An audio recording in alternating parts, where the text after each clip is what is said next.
Good evening. Late night from Willowdale. Not really Willowdale, but close. Um, so, lots to talk about tonight, but we want to keep it to 10 minutes. And I'm relatively sober, so people complained in the last video that I seemed I was kind of drunk. I guess I was. A little too much red wine. But tonight I'm relatively sober, and let's talk about our pet issue, gun control in the United States. Uh, Obviously, what happened in Vegas didn't stay in Vegas. And of course, we had another mass shooting in Texas.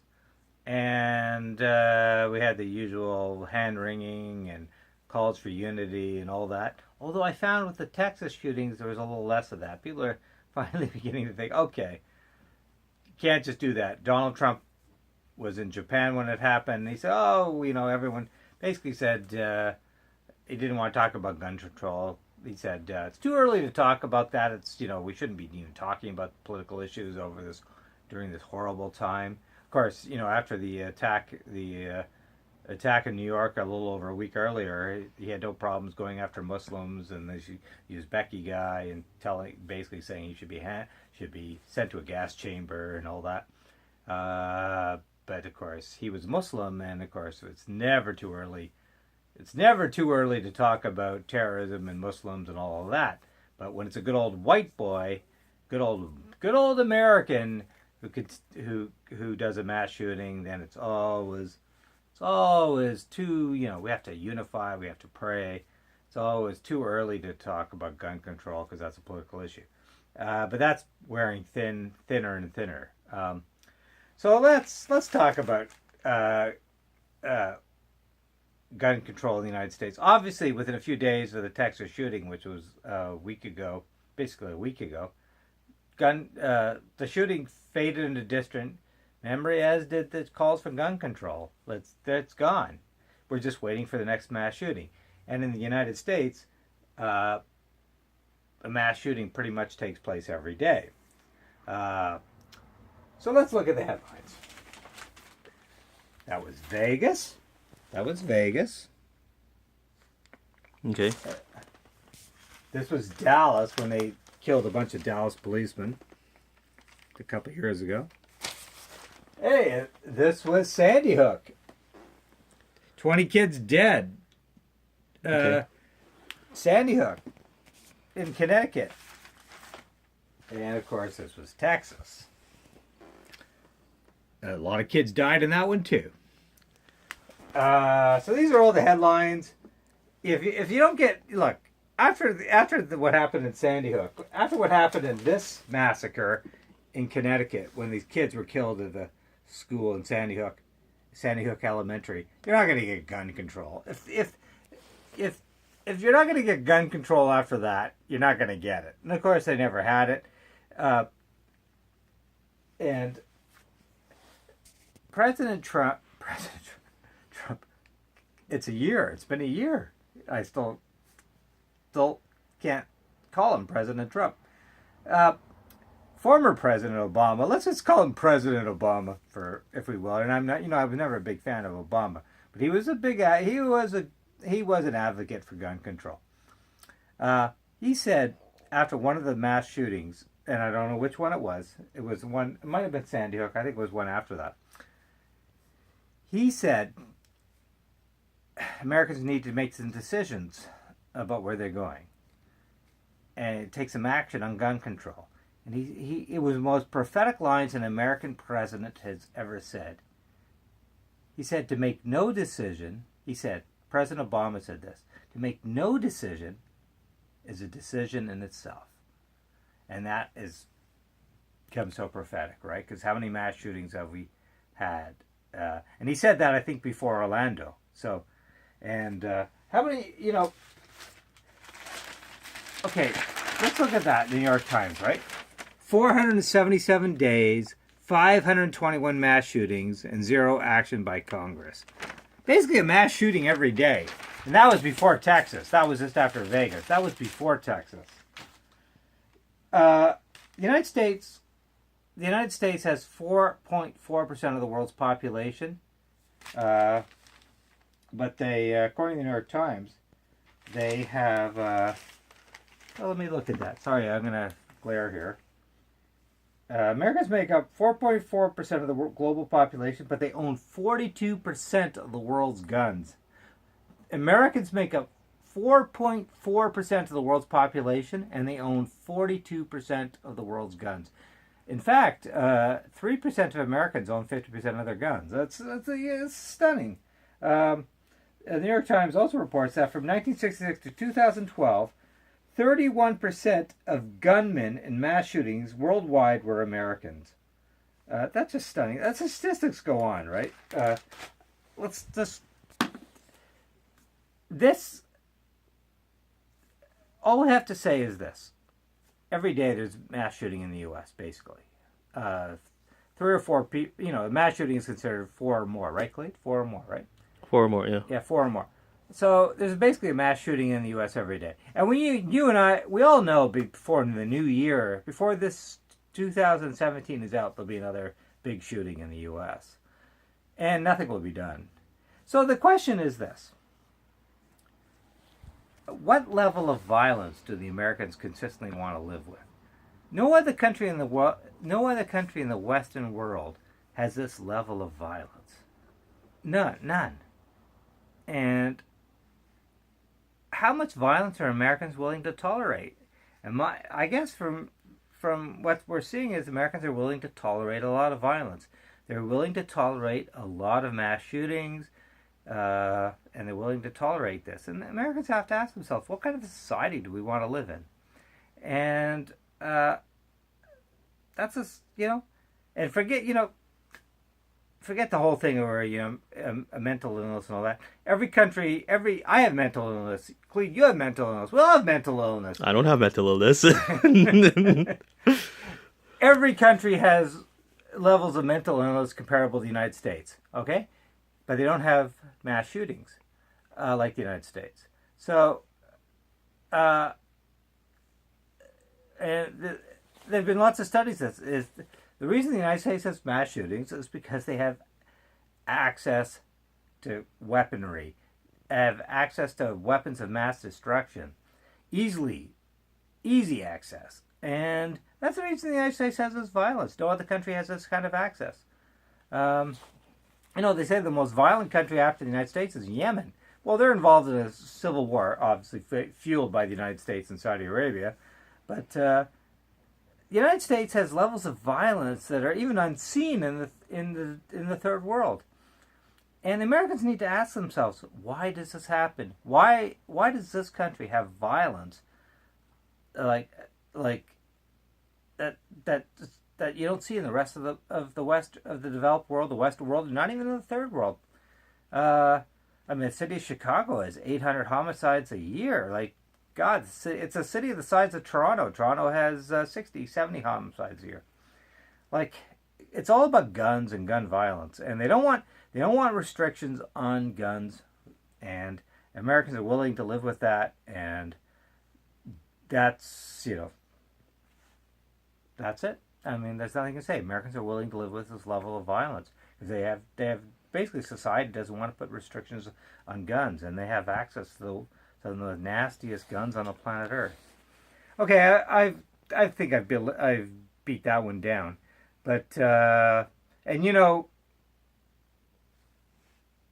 are going to see another mass shooting probably before the new year, and there'll be all the same hand wringing and calls for unity and all of that. But basically, you basically shrug your shoulders. If that's what the Americans want, fine, they deserve it. They don't want to bring in serious gun control. And, Trump said that when he was in Japan. He said, oh, everyone should be armed. Thank God there were people that were armed so they could take out the guy. Trump was basically saying all the parishioners in that church should have been armed. That's his solution. So, whatever. Okay, let's move on. And I mentioned Yemen, actually. So, let's move on to the Middle East. What a chaotic situation in the Middle East. You have the Saudis, young Saudi prince purging everybody in Saudi Arabia, including bin Talawali Wali, guy who owns a good stake in the Four Seasons hotel chain. you have the situation in Lebanon where the Lebanese prime minister is resigning, but he ends up in Riyadh, in the capital of Saudi Arabia, and some people say it's under duress. Who knows? You have the rocket fired from Yemen into Riyadh. The whole thing, the escalating tensions in the region are stunning, and everyone blames, of course.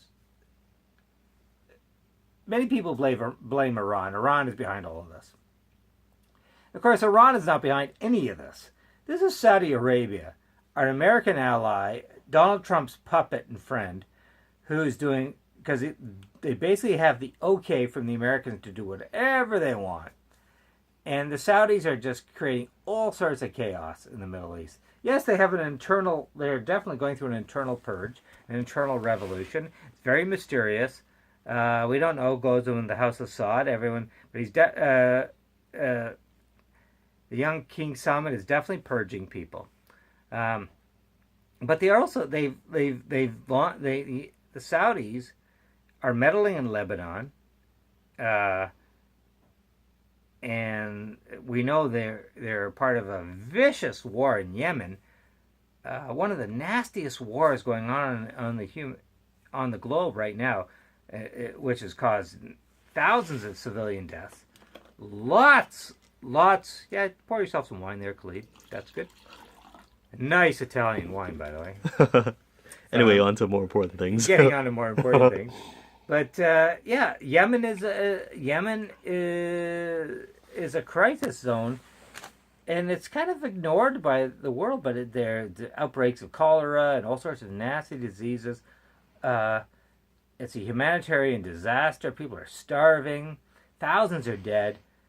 This is a Saudi-American operation. Yes, the Iranians are involved, but they're not the perpetrators. And I think we're heading... The Saudis, I think they feel they have a free hand to go after Iran. What's happening in Lebanon is really disgraceful, because Lebanon is kind of a country that's taken in thousands of refugees from Syria. It's a country that has a kind of a coalition government between Hezbollah. It's a country that kind of works between the Muslims and the Christians, and Hezbollah is a big part of the government. Donald Trump doesn't even know that. I remember at a news conference in the summer with the Lebanese prime minister, who's now either been kidnapped or whatever, is now in Saudi Arabia. He was going on to the Lebanese prime minister how great it was that the Lebanese were cracking down on Hezbollah, not realizing that Hezbollah is actually part of the Lebanese government. Anyways, the Israelis are also involved in this nasty game of brinkmanship. The Israelis are very linked with the Saudis. They don't have diplomatic relations, but they basically have military and security relations. And the Israelis are very involved in this because people are worried that the Israelis will launch an attack into southern Lebanon, creating a major regional war. But I think the Israelis are very smart on this. They don't want to get involved in a Saudi-led attack on Lebanon or a Saudi-led attack on Iran. Israel's going through its own problems, Netanyahu's own domestic issues, corruption charges, whatever. It's all a very nasty game, and it's done under the behest of the Americans, who don't seem to know what's going on, because Donald Trump has given Saudi Arabia a free pass to do whatever the hell it wants in the Middle East. And a lot of this regional tension, this isolation of Qatar, the Saudis are playing a very mean game here, and they have the go-ahead from the United States, which is either disinterested and doesn't care, or has given them the free pass. Iran is a meddlesome player, no question, but Iran wants stability, regional stability. I've said this before in previous videos, and Iran is the linchpin to any sort of regional stability. They have major influence over Iraq. They have major influence in Afghanistan. They have major influence in in the Stans, Uzbekistan, and Tajikistan, and Turkmenistan. They're a player, and the Americans need to get over their hatred of Iran, because Iran has been involved with helping them defeat ISIS. Iran, after 9/11, Iran was a big player in helping the Americans go after all the crazy people that were involved in 9/11. So Iran has been a unifier. Yes, it's meddlesome, but Iran is to be taken serious, and the Americans got to start taking Iran seriously. And I'm rambling on in this video. It's going on a little too long. No, it's good so far. But after the 1978-79 revolution in Iran, major American foreign policy was about containing Iran, containing the Islamic fundamentalists, containing the Ayatollah, and all that. Their whole geostrategic thinking was, we have to contain Iran. It's a major player. But of course, everything they've done has made Iran stronger. They backed Saddam Hussein in that nasty war against Iran. They backed Saddam Hussein in the 80s when they fought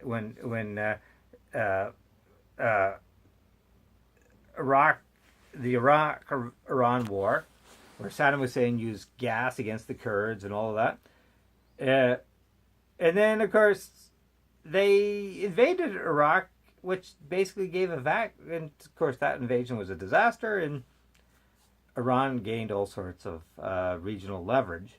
And Iran is a major player. It's a somewhat of a democracy. It's a stable government. It has stable infrastructure.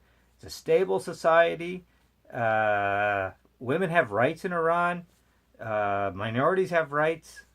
And Iran wants to be treated with respect, which it certainly hasn't been. And I think Canada, Donald Trump is playing the stupid game of the Iran nuclear deal. I don't think he'll eventually back out, because the Europeans, the Chinese, the Russians, and even Canada support the deal, and I think that deal will stick. But Iran has gained major influence, and I think Canada should actually reopen its relations with Tehran and start selling. Hey, Bombardier, they want planes, Anyways, I'm rambling on, and I didn't mean to ramble on. I'm going to end this basically with the fact is, Donald Trump gave a speech. By the way, Clete and I just watched Donald Trump live from Hanoi tonight. We're talking 11:42 Toronto time, but it's morning in Hanoi, and it was actually a speech, a news conference, and he made sense. He said, I want to get along with everybody. I want to get along with Putin. I want to get along with China. I want to get along with North Korea. Like, he actually made sense. You can't dispute that. Like, I have to admit, Trump in some ways makes sense. You do want to get along with people. And then, of course, when he gets back to the U.S., he'll say all sorts of nasty things about North Korea or China or whatever. But part of me, I don't know what to make of Donald Trump, but his inkling, I think, even during campaign trail, was, hey, I want to get along with Russia. I'll meet Kim Jong-un. I have to admit, even in this news conference in Hanoi tonight, I thought, yeah, that's the Trump I want to see. You want to get along with people. Stop the bellicose rhetoric towards North Korea. Stop the threats towards China on trade. He never threatens Russia on anything, because obviously we know him and Putin are kind of buddies. And but he's right. You got to get along with people. I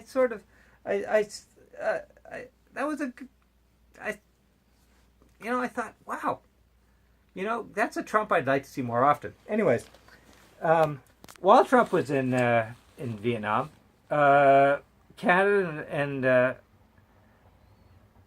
I think it was 11 other countries, I can't remember, the TPP, the Trans-Pacific Partnership, were trying to forge a trade agreement, and Trump had no part of it. The U.S. wasn't even part of it. They backed out of the TPP. That was an Obama initiative that was signed, and then Trump backed out, so I have to renegotiate it, because the Americans were the big signature there.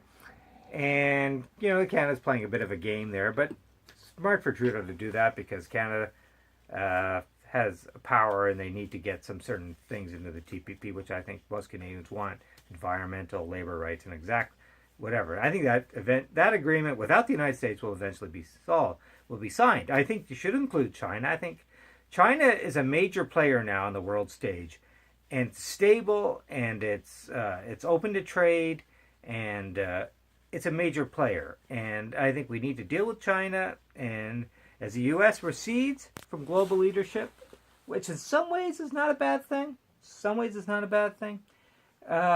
maybe we should look to places like China, and I want to end this in the sense that, yes, while Trump is railing against the world about how the U.S. is a victim and all this and all that, and of course that's a joke, the rest of Asia, Pacific, and Canada and Latin America were negotiating the new TPP. So the United States is becoming so isolated on the world stage, particularly when it comes to economics and trade. And people don't take them that seriously anymore. Are they still the most powerful country in the world? Absolutely. Absolutely. God, there were like 3 aircraft carrier groups in this, off North Korea and the Sea of Japan and South China Sea. The Americans still dominate the world militarily. They have 11 massive aircraft carriers and associated destroyers. The rest of the world, God, China has 1. I think Russia has 1. Britain and France have 1. Nobody has the military capacity of the United States. They dominate the world militarily. The U.S. military budget is so much bigger than the rest of the world. Anyways, I've rambled. I didn't want to ramble. So the U.S. is still a powerful country, but I think in many ways it's becoming more isolated in so many issues, diplomatically and economically. And all the people that Trump wanted to help are not going to be helped as the U.S. goes further and further into isolation. American farmers needed the TPP. Well, the Americans aren't part of the TPP, so that's going to hurt American farmers. Anyways, I've rambled, and I didn't mean to ramble. I apologize. I don't know what to make of the world right now. It's in flux. It really is in flux. And what's going on in the Middle East is very dangerous. And the fact that the Saudis seem to have a free pass to do whatever they want, and the fact that there's this hatred of Iran, particularly in the U.S. and in the media, which is unjustified. We'll see what all happens. So I hope Canada takes I hope Canada can take a leadership role, because this hatred of Iran is unjustified. The Saudis need to be held to account. The Americans are given a free pass. I think the biggest crisis point right now is what's going on in the Middle East. So, on that note, there's lots more to talk about, but I've rambled on well over 10 minutes. I'm sorry. So, but keep an eye on what's going on in the Middle East, and we'll see what happens. And by the time we do another video, I'm sure there'll be another mass shooting in the U.S. Okay.